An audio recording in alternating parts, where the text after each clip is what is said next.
un podcast de Cooperativa. Este es el podcast de Lo que queda del día, una presentación de cooperativapodcast.cl, otra forma de escuchar. Hola, soy Pablo Molina, muchísimas gracias por estar escuchando Lo que queda del día. Te puedes suscribir a este podcast, tiene episodios nuevos cada jornada.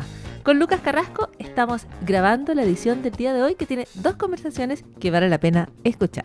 La primera es con el ex canciller Mariano Fernández, quien habla con particular claridad sobre el contraste en el debate interno respecto a la candidatura de la expresidenta Michelle Bachelet a la Secretaría General de Naciones Unidas y la perspectiva internacional sobre esa misma situación. Así que hablamos con Mariano Fernández y luego vamos a estar hablando con una mujer que descendió en la fosa de Atacama, en el abismo de Atacama, frente a la costa chilena, la geofísica Valeria Cortés. Así que todo eso en el episodio de hoy. Muchísimas gracias por estar aquí. Y comenzamos la conversación con el ex canciller Mariano Fernández.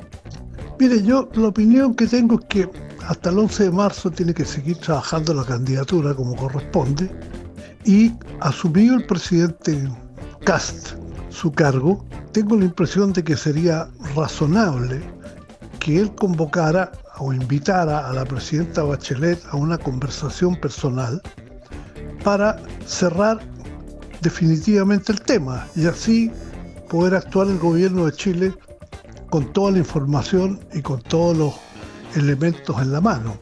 Eso me parece a mí no solamente una cuestión de cortesía, sino que es un dato importante que puede confirmar que esta es una candidatura muy significativa, muy importante, con una perspectiva real y que en todo caso es un momento de política exterior para Chile de gran importancia. Ahora, Mariano Fernández, hubo una reunión entre el presidente electo, entre Kast y Michelle Bachelet. ¿Faltan nuevas conversaciones? ¿Falta una conversación con él ya en el cargo de presidente? ¿Por qué podría ser distinto esa instancia a la anterior? Es que, mire, lo cité en otra parte, pero a veces es bueno repetirlo. Yo tengo un querido amigo que era el cientista social Ángel Friedrich, ¿sí? Sostenía siempre que 15 días en política es largo plazo. Entonces es muy distinto un presidente en acción que un presidente electo. Y un presidente en acción tiene que responder por la gestión de política exterior de Chile. El presidente electo anuncia ideas o conversa o en fin, pero no compromete al Estado. En cambio, esto compromete al Estado y a mí me parece que es importante que el presidente tenga una conversación en su condición de tal con la candidata. Ya, o sea, es distinto ya una vez que está en el cargo, que está ejerciendo como presidente. La conversación es muy distinta con la expresidenta Michelle Bachelet. Es muy distinta. Es muy distinta. Ahora, ¿puede dañar esto la candidatura de la expresidenta, el hecho de que exista la incertidumbre respecto a qué medida o qué decisión va a tomar el futuro presidente, cuando ya hay otras candidaturas que están avanzando, la de Rafael Grossi con firme apoyo del presidente de Argentina, o la de Rebeca Greenspan, que es una persona con amplia trayectoria internacional? ¿Daña la candidatura esta indefinición? Pero antes de entrar a la definición o indefinición de la candidatura, digamos lo siguiente, que Grossi está con dos problemas que aquí en Chile no se mencionan, porque los medios de comunicación, sobre todo la prensa escrita, está controlada por grupos francamente muy cercanos al mundo de la derecha o de la ultraderecha. Grossi está presentado por un país cuyo presidente dice que Naciones Unidas no sirve para nada y que hay que terminarla. Por lo tanto, se entiende poco cuál es el entusiasmo por gobernar algo que yo quiero que se termine. Y segundo, en la recomendación de la carta que la presidenta de la Asamblea General y el presidente del Consejo de Seguridad, en que convocan a la presentación de candidaturas, hay un párrafo muy nítido que dice que quien está ejerciendo algún cargo en el sistema de Naciones Unidas, si quiere ser un candidato apto, tiene que renunciar. El señor Grossi no ha renunciado y se mantiene funcionando nada menos que como director del Instituto de Energía Atómica de las Naciones Unidas. Y el cuarto punto es que en la convocatoria la presidenta de la Asamblea y el presidente del Consejo de Seguridad insisten de manera bastante enfática en que sería una gran oportunidad que fuera una mujer la nueva candidata. Eso en esa materia. Respecto a Rebeca Grynspan, ella es una mujer que tiene muchas condiciones, pero entiendo que todavía no ha sido presentada. Entonces, no sé si usted tiene una información distinta. No, Rebeca Grynspan lo que anuncia es que se va a restar de sus labores habituales para dedicarse a esta candidatura, ¿no? Entonces da un paso bien decidido. Eso lo hizo ayer Rebeca Grynspan. Es una información muy reciente, claro. Sí. No, pero no ha sido presentada ella. No está presentada hasta donde yo entiendo, María. No puedo ir chequeando ese dato, pero ella sí ya pidió este permiso, digamos, que es necesario para llegar a la postulación, para la inscripción. No, ella es una candidata que yo consideraría muy seria.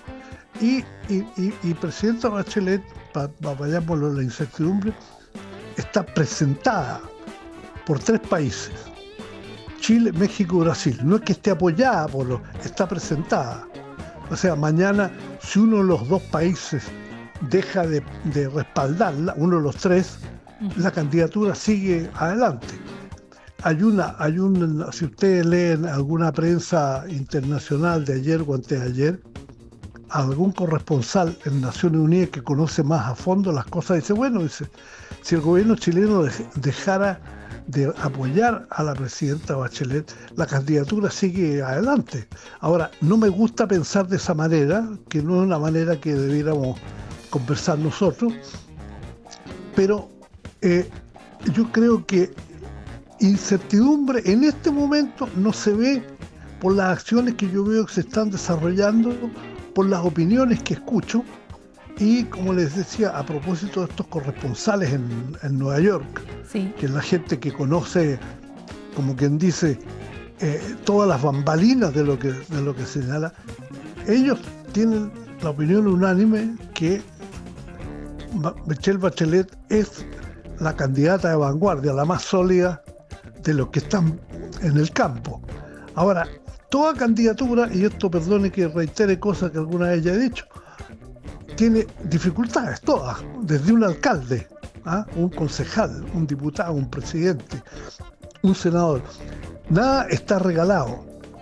Aquí hay muchos factores, tiene que hacer presentaciones los candidatos, la Asamblea General va a conocer esas presentaciones, ya la presidenta Bachelet hizo una inicial bastante general, pero enfocada en los temas fundamentales de Naciones Unidas, paz y seguridad, desarrollo, derechos humanos, y me imagino que irá presentando más detalladamente sus pretensiones, sus ideas en el transcurso de los meses. Así que yo lo veo de esta manera y por eso me parece que para evitar la incertidumbre, porque la incertidumbre se puede producir después que el presidente Kast asuma. Si se produce un vacío y no hay una, por eso me parece muy recomendable que haya una conversación que clarifique de una manera muy significativa la posición del gobierno chileno respecto a la candidata chilena, que en cualquier encuesta que usted haga o en cualquier reunión que escuche gente que conoce el sistema de Naciones Unidas, que ha estado involucrado con él, la ve como una primera gran opción, porque ella puede mostrar no solamente sus gestiones presidenciales, sino que también sus gestiones en Naciones Unidas, que en la gente que conoce la materia, no los que opinan aquí en Chile en una ignorancia peligrosa. Sí. Mariano Fernández, la consideran extraordinariamente eficaz. Sí, y por eso le quería preguntar si a lo mejor usted ve que está bien desconectada la discusión aquí en el país y no nos refiramos a medios ni columnistas, sino a quienes están en cargos públicos, digamos, ejerciendo estas funciones, tienen algo que decir, digamos, como parlamentarios, en fin. ¿Usted ve que la discusión al interior de Chile está muy desconectada, quizás muy en la arena política chica en relación a cómo se está llevando esta conversación y cómo se ve a la ex presidenta Bachelet dentro del propio sistema de Naciones Unidas, dentro de quienes trabajan en Naciones Unidas? ¿O están más vinculados? No le quepa duda, esto es así. Yo lo encuentro casi triste. La derecha chilena y la ultraderecha tiene esas tendencias antiguas de que nosotros somos un país pequeño, que no conocen el mundo, no es porque no hayan hecho turismo, no parece que no siguieran los desarrollos de lo que está ocurriendo en el planeta, y toda la argumentación tiene que ver con pequeñeces. Willy Brandt, el gran primer ministro alemán, decía: cuando uno habla de cosas internacionales, no puede quedarse discutiendo petitessen, no puede quedarse en todas las pequeñeces que ocurren en la vida política de cualquier país. Cuando se trata de temas exteriores, como la Secretaría General de Naciones Unidas, si a mí algo no me gusta, tengo que hacer un planteamiento que toque los temas de la Secretaría General de Naciones Unidas, que toque el conjunto del tema de Naciones Unidas, pero no que si en esta ocasión lo que hizo ella era favorable a la izquierda, qué sé yo. Y yo les he dicho a varios, y lo he dicho también públicamente, que le pregunte la gente derecha a Andrés Galamán, que es un conocido militante de la derecha tradicional chilena, si en su cargo internacional que está en Madrid, a cargo de la Secretaría Iberoamericana, él hace política de renovación nacional o está pensando en hacer las cosas bien para que, entre otras razones, quede muy bien el nombre de Chile en la escena internacional. Y eso le va a responder a Galamán inmediatamente, que lo que yo le digo como segunda afirmación es lo que él piensa. Estamos conversando con Mariano Fernández. ¿Cómo ve las posibilidades de que Donald Trump eventualmente vetara a la expresidenta Michelle Bachelet? ¿O cómo ve el factor Trump dentro de la decisión de la Secretaría General? Bueno, Estados Unidos tiene un presidente completamente imprevisible.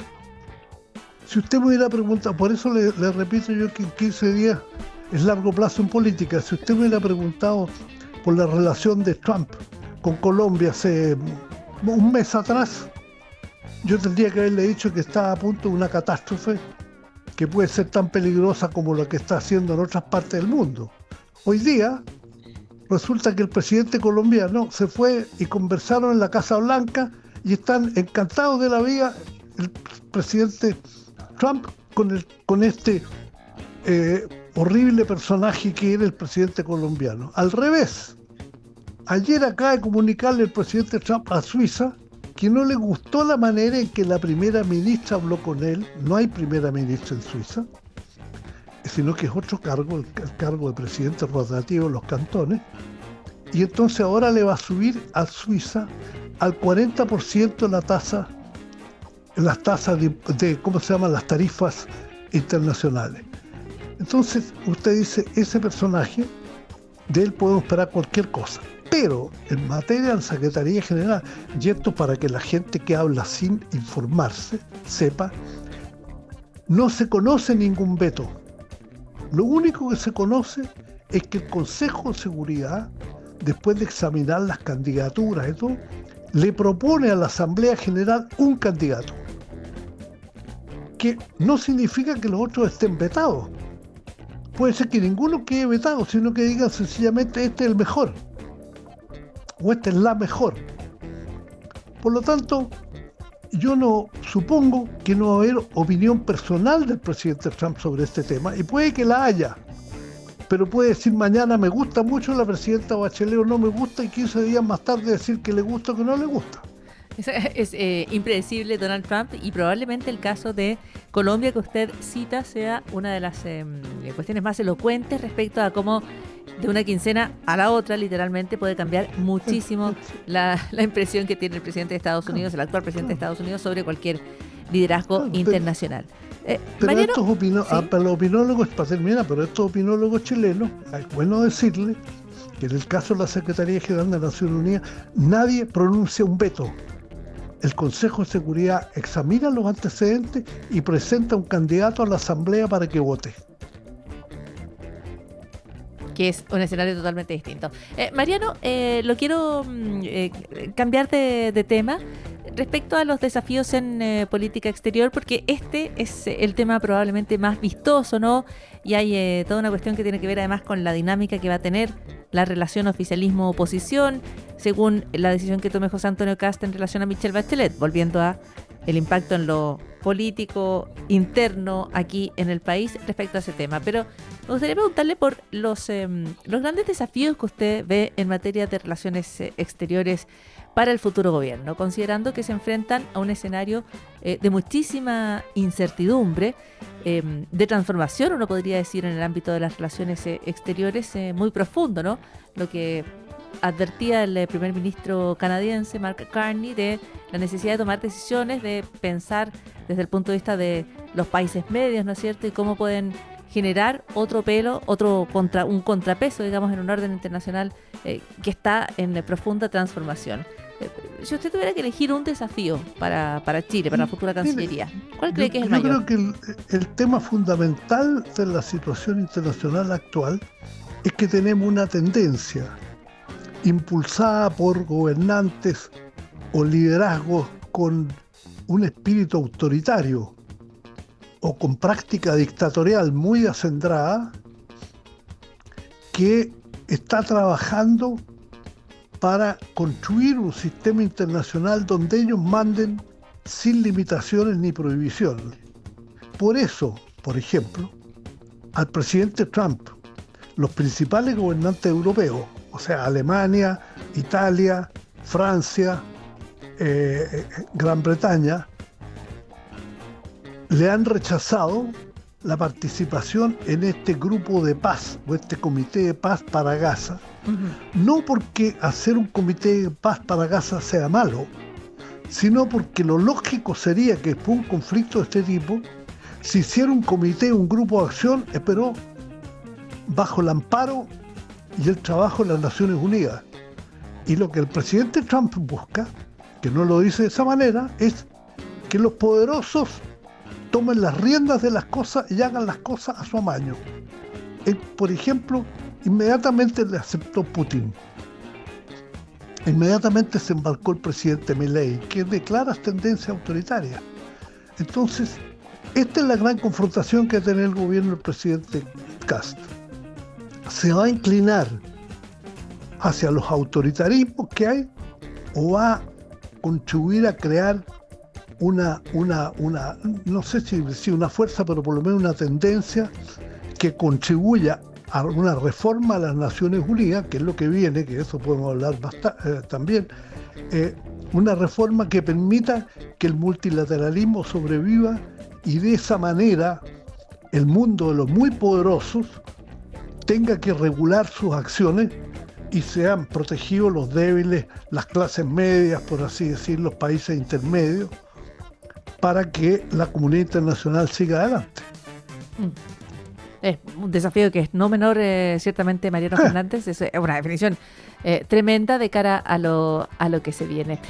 ¿Cómo ha visto la gira internacional del presidente electo? Bueno, ahí tenemos un tema de larga conversación. Él fue a un seminario a Panamá. Entiendo que visitó a Milei, me parece muy bien. Independientemente que la ideología o como quieran llamarlo, un presidente electo en Chile que visita Argentina es una razón de Estado. Eso más allá de todo lo que conversa. Yeah. En su participación en Panamá, yo creo que dio una señal semejante a su discurso de fin de campaña cuando ganó, que hizo una cosa muy nítida en el sentido de que el presidente Kast vamos a tener un presidente para todos los chilenos, cualquiera que sea su ideología.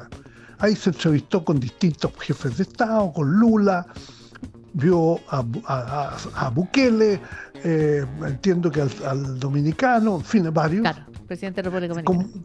como nota al margen, digamos que sorprendente el discurso de Bukele, ¿no? Que es tan admirado aquí en Chile por la represión que toma, lo que le dijo el APCAS, que quedó grabado, que la aspiración del Salvador y su gobierno era llegar a ser un país como Chile, que sí, pues, que estamos en la antípoda. Entonces cuando los chilenos que miran aquí que está todo cayéndose a pedazos, basta no solamente Bukele, también un economista distinguido que nadie puede acusar de ser un izquierdista como Sebastián Ebers, acá escribe un gran artículo mostrando que este país no solamente no se cae a pedazos, sino que está en condiciones bastante saludables, pasando más allá de las candidaturas, de si a uno le gusta el presidente Boric o no le gusta. Pero luego, el presidente Kast, yo creo que cometió un error, no sé si consciente o inconsciente. De cualquiera de las dos maneras, no es serio, porque hizo una gira europea partidaria. Se fue a hablar con Vox en España, que es la ultraderecha española. Se fue a hablar con Orbán, que es un señor que además va a perder las elecciones de manera bastante nítida, según todo lo que parece, pero que está declarado por la Unión Europea ya como un hombre que no se comporta de manera democrática, que está impulsando movimiento dictatorial, que está apoyando a la invasión rusa en Ucrania, etcétera. Y entonces uno dice, bueno, ¿cómo no habló con la Unión Europea? ¿Cómo no habló con la señora von der Leyen? ¿O no habló con el señor Costa, el presidente? En fin, o con los gobernantes que pertenecen en lo que tradicionalmente los chilenos decimos los países que admiramos, ¿no?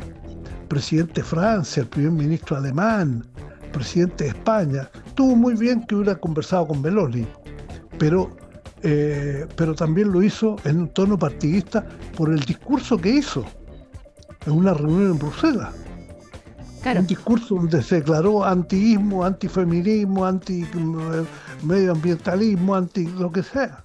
Entonces, esto es un tema, esto sí que es una incertidumbre.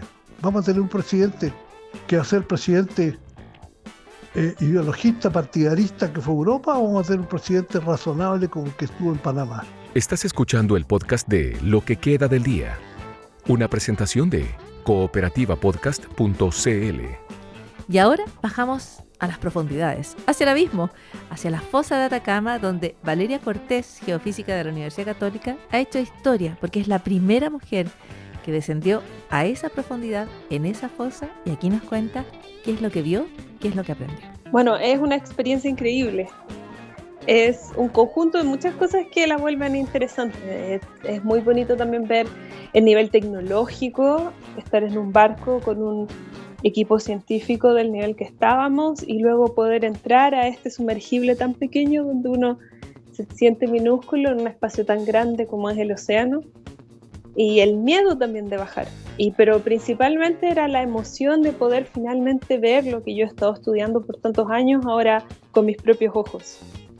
La fosa, y tú hablas del miedo, que me parece muy sensato, ¿no? Es un descenso muy profundo. La fosa es un verdadero abismo y no pensamos en abismos submarinos necesariamente porque tenemos la idea de, o solo vemos la superficie del mar, asumimos que hay una profundidad. Y tendemos a pensar quizás que esa profundidad es como pareja, ¿no? Honda, pero pareja. Sin embargo, hay fosas tan extraordinarias como la fosa de Atacama. ¿Qué te maravilla a ti? ¿Qué te ha llevado a estudiar la fosa de Atacama? ¿Qué hay allí que se puede aprender que es único de ese espacio? Claro, la fosa de Atacama es una manifestación oculta por kilómetros de agua del choque de las placas tectónicas que ocurren en Chile. Porque la capa más superficial de la Tierra está quebrada básicamente en placas que en el caso de Chile hay dos chocando y una se mete debajo de la otra. Y eso genera este hundimiento en el fondo oceánico de alta profundidad. Y para mí es un espacio fascinante porque es allí donde no solamente se generan los grandes tsunamis, sino que son todos los materiales que como hay una placa que se mete debajo de la otra, todos esos materiales después son arrastrados a ese contacto. Entonces es la única ventana que nosotros tenemos para poder ver relativamente de forma directa cuáles son los materiales y qué es lo que controla básicamente este sistema de sismos en Chile. Y también cómo ese sistema geológico condiciona los ecosistemas que se desarrollan en esas profundidades, que viven con tan pocos recursos y con cero luz. Uh-huh. ¿Y qué podrías compartir de lo que se puede observar? Porque aquí hay un trabajo de investigación que se va desarrollando durante el tiempo, ¿no es cierto? Aparte de lo que, o a partir de lo que se recoge, de lo que se observa, hay mucho trabajo por hacer. Pero en una primera mirada, Valeria, ¿qué es lo que viste respecto a esos ecosistemas? ¿Qué viste respecto a cómo la vida también está allí donde no hay nada de luz, respecto a cómo se adaptan la forma de vida a condiciones extremas, de presión, de temperatura, de oscuridad? Mira, ahí se recolectaron muchos animales que tienen que estudiarse, pero probablemente encontremos nuevas especies, lo que se tiene que confirmar. Varios de estos animales no tienen ojos, por ejemplo, porque no los necesitan. Y hay otros que sí. Es interesante porque ocurre este fenómeno que cuando tú los ves desde el submarino se ven súper bonitos y luego cuando se sacan a superficie pierden esa forma por el cambio de presión. Y a mí lo que más me impactó fue que yo esperaba verlo, pero es impactante verlo en primera instancia, que allí uno ve las fallas, las rocas, los derrumbes de lo que fueron terremotos hace mucho tiempo. Porque en el norte de Chile, 200 años tenemos más de 200 años de registros históricos de terremotos y tsunamis, pero no es suficiente para entender todo este sistema. Entonces poder ver allí un registro latente, por decirlo así, para mí fue fascinante. Respecto al descenso, ¿por qué es importante, además de la experiencia, ¿no es cierto?, extraordinaria, porque estas observaciones no se hacen solo con herramientas y es necesario o es diferente cuando efectivamente se puede observar de primera mano lo que allí ocurre, como tú hiciste en el descenso? Hay una combinación de cosas. Existen sumergibles que no son tripulados, que se controlan de forma remota, pero para eso uno necesita un cable muy largo. Y en este caso son 8 kilómetros y no es tan fácil tener un cable de 8 kilómetros con el peso y el contacto que se necesita. Entonces actualmente no existe o no se ha desarrollado esa tecnología y es necesario que nosotros tengamos la capacidad de tomar decisiones allí abajo. Durante las 6 horas de expedición que dura estar en el fondo marino, uno tiene que estar constantemente diciendo, ok, vamos a tomar muestras de esto, vamos a tomar muestras de esto otro. Hubo un momento, por ejemplo, que nosotros no encontramos lo que queríamos encontrar y tuvimos que tener una discusión sobre hacia dónde cambiar el rumbo que estábamos llevando. Ese tipo de decisiones son cruciales en ese momento y además, la otra cosa que yo creo que es importante es que la vivencia de esto a través de los ojos de los años de estudio te da mucha inspiración, es muy inspirador y te llena de preguntas e ideas y yo creo que eso también es muy valioso. Absolutamente. ¿Y podrías compartir parte de esas preguntas o de esas ideas o quizás de las reflexiones tras haber descendido a la fosa? Bueno, primero que todo había muchas cosas que nosotros vimos que podrían ser registros de cómo se deformó el suelo cuando ocurrieron terremotos hace muchos años. Y eso significa que esa fue la deformación que movió el agua para generar los tsunamis. Pero esto no te lo puedo confirmar porque tenemos que estudiarlo mejor, hacer análisis de laboratorio de rocas. Entonces yo me preguntaba, ¿es esto acaso? ¿O estoy viendo otro tipo de estructura que no sé identificar todavía? Porque nadie te enseña a hacer ciencia en un submarino o en un sumergible. Es una experiencia muy nueva. Entonces, ese es un ejemplo. Por el otro lado, los biólogos tenían preguntas sobre cómo hacían para vivir los animales en esas condiciones o cómo hacían para generar ciertas estructuras. Y porque hay mucha escasez de recursos a esas profundidades, y la pregunta es también cómo se alimentan de esta lluvia de nutrientes que cae del agua, y cómo las condiciones geológicas condicionan esta vida en cuanto a los nutrientes que les dan. O sea, hay muchísimas preguntas que además se hacen desde distintas disciplinas, ideas, como tú dices, estoy leyendo realmente bien esto que estoy viendo, esto que es extraordinario, y cómo lo voy a seguir investigando y procesando. Valeria, es una experiencia absolutamente extraordinaria.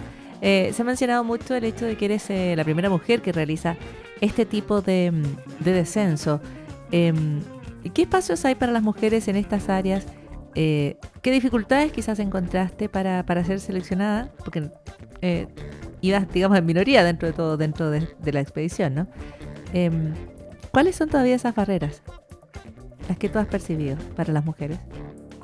Yo creo que en el tiempo que yo he estado dentro de la comunidad científica en Chile he visto cambiar las cosas. Cuando comencé, yo creo que para mí lo más difícil era el tema de los referentes, que no solamente no había referentes, sino que yo sentía que como el espacio era solo de hombres, no sé, el ambiente, el humor, las cosas que hacían no era parte de lo que yo hacía.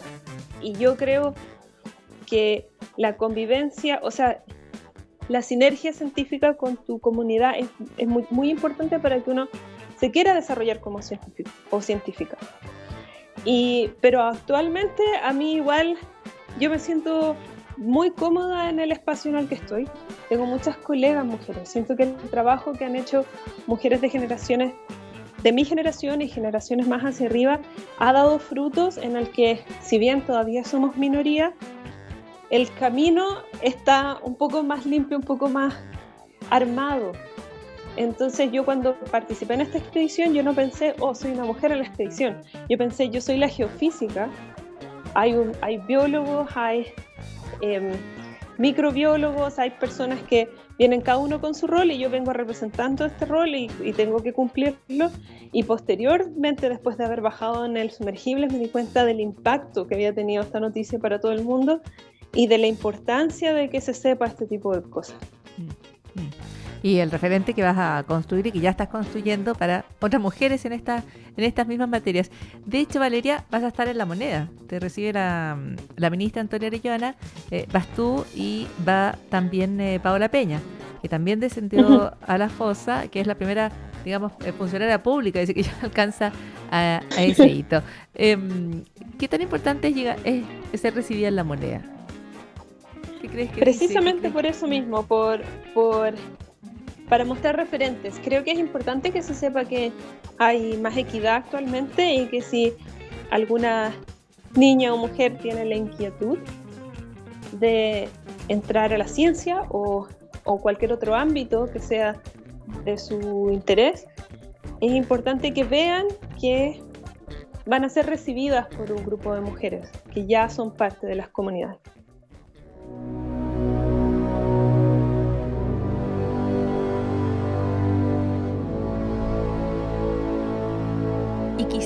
Quizás hayas visto la presentación del bioquímico español Mariano Barbacid, hablando de un avance importante en el tratamiento para el cáncer de páncreas. Bueno, a partir de esta historia, que comenzó a publicarse más o menos en diciembre, el periodista Manuel Ancede escribe para el diario El País una muy interesante explicación respecto a lo que aquí ocurrió. Dice que todo comienza el 2 de diciembre cuando el equipo del bioquímico Barbacid publica en una revista científica los resultados de un experimento en ratones con cáncer de páncreas. Y esa investigación mostró que una terapia experimental triple lograba la regresión completa y duradera del cáncer en 45 de los ratones. O sea, un avance preclínico sólido, poco habitual para este tipo de cáncer. Pero ese trabajo pasó casi desapercibido fuera de los más digamos, conocedores, hasta el 27 de enero, cuando Barbacid convocó una conferencia de prensa junto a una fundación para presentar sus resultados. Y luego el hallazgo se empezó a difundir hasta que llegó a la televisión en España, en uno de los programas de televisión más vistos de España, donde Barbacid presenta sus hallazgos. Y allí se empieza a hablar de una cura para el cáncer de páncreas, de un milagro, y eso le da enorme impacto público. Lo que ha ocurrido después, bueno, es lo que se esperaba. Muchos pacientes, muchas familias empiezan a escribir al centro de investigación. Algunos se presentan en la puerta porque creen que hay un tratamiento disponible, ¿no? Y quieren, por supuesto, acceder a él. Pero los datos son muy claros. La terapia hasta ahora solo se ha probado en ratones, no en personas. No se ha evaluado, por ejemplo, en metástasis. No se han iniciado los ensayos clínicos. Entonces, el estudio sí es muy prometedor, pero está en una etapa que es muy previa a convertirse efectivamente en un remedio. Así que no hay una cura para ese cáncer por el momento, no hay una solución inmediata para los pacientes actuales. Lo que sí hay, y es importante, es un avance real en la dirección correcta, que valida los datos, que la comunidad científica valora muchísimo, ¿no? Pero es una esperanza razonable más que una verdadera cura. Y por lo tanto el llamado es a comunicarlo con cautela y a comprender que el camino hacia un tratamiento todavía tendrá algunos pasos. Y eso es parte de lo que queda del día. Aquí termina el podcast de Lo que queda del día. Lo escuchas en vivo de lunes a viernes desde las 4 de la tarde en Radio Cooperativa. Y todos los días en cooperativapodcast.cl.